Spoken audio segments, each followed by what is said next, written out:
Well, everybody, I'm Cantonese Cat. Everybody, Cantonese Cat here.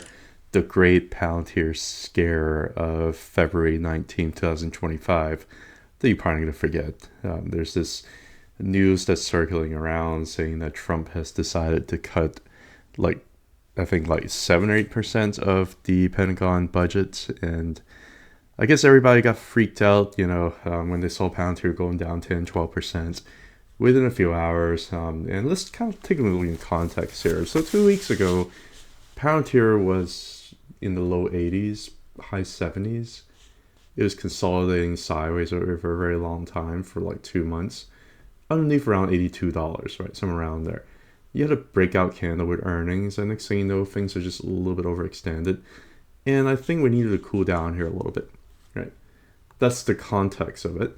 Now, let's actually look at the daily chart here and see what we're seeing here. Looks like we got a gap up here. We're not even anywhere near closing the gap, but with this news, it's going to come back down and close the gap back in the 70s and 80s, right? This is a meme stock, so it's probably going to go down all the way down and close this gap down here around the 40s, right? This is a meme stock, so if it goes all the way down to the 30s, and that's being generous, right? Well, maybe. It just happens to be my biggest position of my overall biggest stock portfolio, and I'm not selling. Just don't really see any particular reason as to why I'm going to do that, especially if they decide to de-risk for me a little bit here. I'm like, okay, thanks. Not really interested in buying, as I want to buy other things. I'm going to tell you a little bit more, maybe on a separate video, in terms of what I want to do. But if you just look at the daily chart here, even without the news, it looks like it was waiting for an excuse to have a major pullback at some point. Nobody really knows when. Nobody really knows whether it's going through price, or it's going to be through time. But the truth is, now that you had a big gap up over here, things got pretty overextended. Kind of like this big gap up over here, things got pretty overextended. We have price just kind of away from the Tenkan and Kitchen line here for a while, right? And eventually you have to come back to reality. You have to come back and tag these kinds of lines over here. Sometimes it tags the Tenkan, sometimes it tags the Kitchen, the red line. Sometimes it goes back down to the cloud and tag the cloud, right? These things happen on the way up. And when they happen, there's usually some kind of narrative or news that would drive them to happen, because market makers don't want you to think that these are all, just manipulated. These are all just things that you need to do to push price up a lot higher, because if you don't get rid of leverage, you don't, basically cut off people from just being over leveraged and just using like margin and things like that, you can't really push the stock up higher. And these are kind of volatility moves that you need to push price up higher. What did it end up doing right now? Well, it got a little bit too far away from the blue line, which is the daily tank, and this is a daily chart. Kind of like it did over here. It came back down, back testing it. It could go through down further. Yeah, it can. You can always do that. But basically, it's just a little bit too far, and you're going up a little bit on bearish divergence like it did over here, right? Price going up, RSI not really going up. This trend over here got a little bit exhausted, and you have to kind of cool down, right? What it decided to do over here, cool down sideways here for about a few days before pushing up a lot higher. And as you go up higher, you continue to go up higher on bearish divergence. So what happens after that? You have to come back all the way down to the cloud, get the RSI all the way down to the 40s, and then you get pump again, right? That's exactly what happened in Palantir. And right now, it's happening right now. We're doing kind of the same thing. You have a big push up over here. It looks like the uptrend is a little bit exhausted, a little bit tired. Looks like we're going up on bearish divergence. So you have a little bit of a corrective move over here with the RSI, kind of like it did over here. Back test the daily Tenkan on news. So stock must be trading on news, right? Well, it could be. It depends. There's never really any potential for it. I think the people are looking for a reason to kind of take profit. Market makers looking for a reason to deleverage the stock, and they are just doing it today. And I think that's how they end up doing it. Is on the back of this news, they end up just going down like 10 to 12%. Honestly, is this really going to affect Palantir's business model? Heck no. Like, no, it doesn't really make sense. But the news came out, perfect opportunity to de-risk the stock here, and that's exactly what it did. And right now, the stock has been de-risked, right? Another way to look at it too, if you just look at the weekly, you can see how overextended Palantir is still above and that was the daily that I was showing you, right? It touched the Tengen. On a weekly, it's still really far away from the Tengen. You have the big giant green candle that really dragged price up a lot higher, kind of like how it did over here, kind of like how it did over here. Eventually, if it's just too far away from the Tengen over here, you're going to go either sideways over here, correct through time, or you're going to end up going back down through price and correct through price, right? Right now, we kind of hang in space, so you would hope that the blue line, the Tengen, is going to catch up here eventually to allow you to really catch your breath, if you will, right? To really, without having to go down that much further to back test, you're hoping that the blue line would just keep on going up over time, so that you just correct through time or even correct through price just a little bit. But regardless, these things are healthy. These corrections are healthy. Like, I'm just putting in context here. 3 weeks ago, Palantir was in the 70s and 80s. 3 weeks later, price is up in the 120s and plummeted down to the 1 teens, and I'm not really seeing any particular reason to be panicked here. So, just putting in perspective, 2-week chart.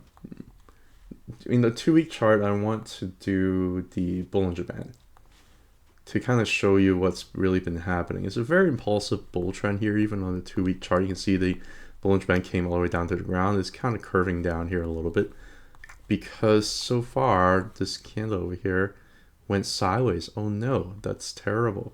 Why did it do that? Well, have we had a 2-week candle that was just way outside the upper Bollinger Band? Yes, we have. We had one right here, right?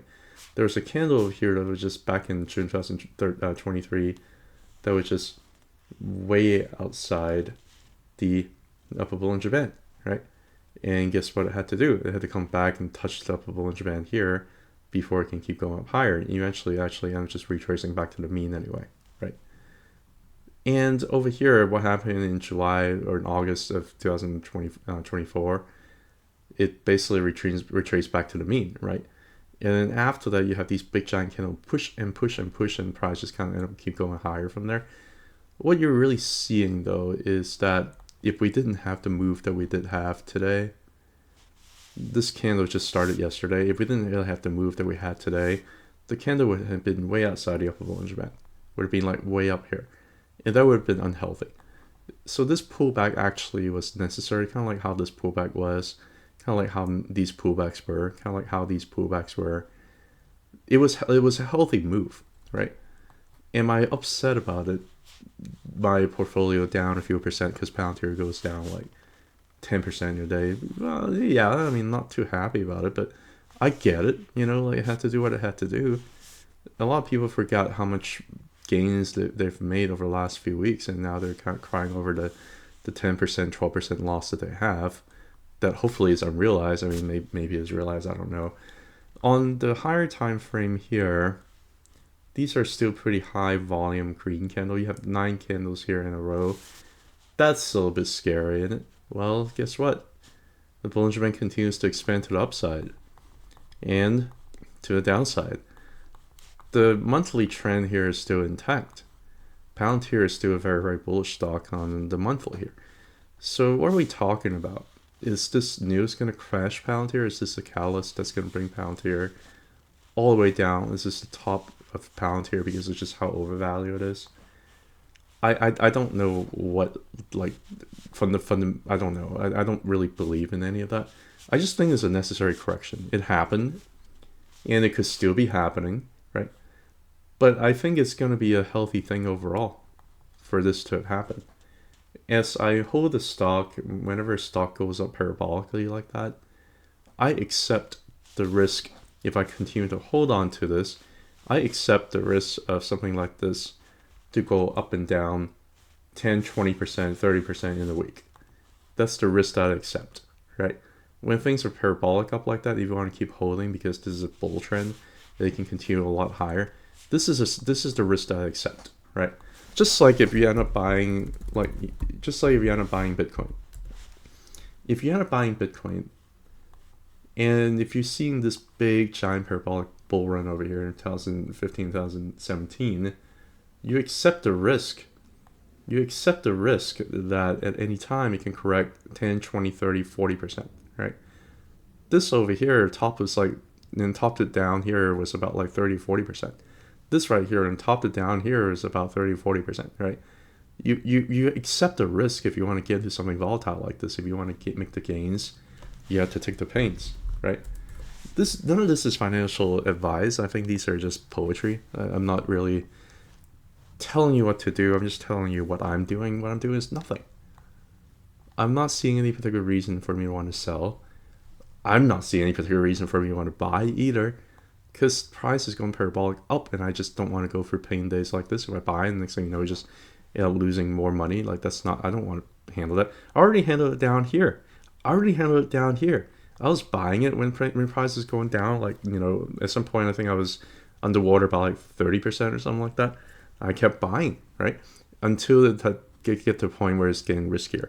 I guess the equivalent of buying up here would be to not sell, right? I don't see any particular reason for me to sell right now either. I'm just going to keep holding on to it and see where this thing takes me. Do I think that this is the top for Palantir? No, I don't. That's for whatever that's worth to you. I don't think that's the top. Is this week going to end up closing as a bearish engulfing candle? Maybe. But the volume so far is, like you're only 2 days into the week, right? The volume so far is not that high.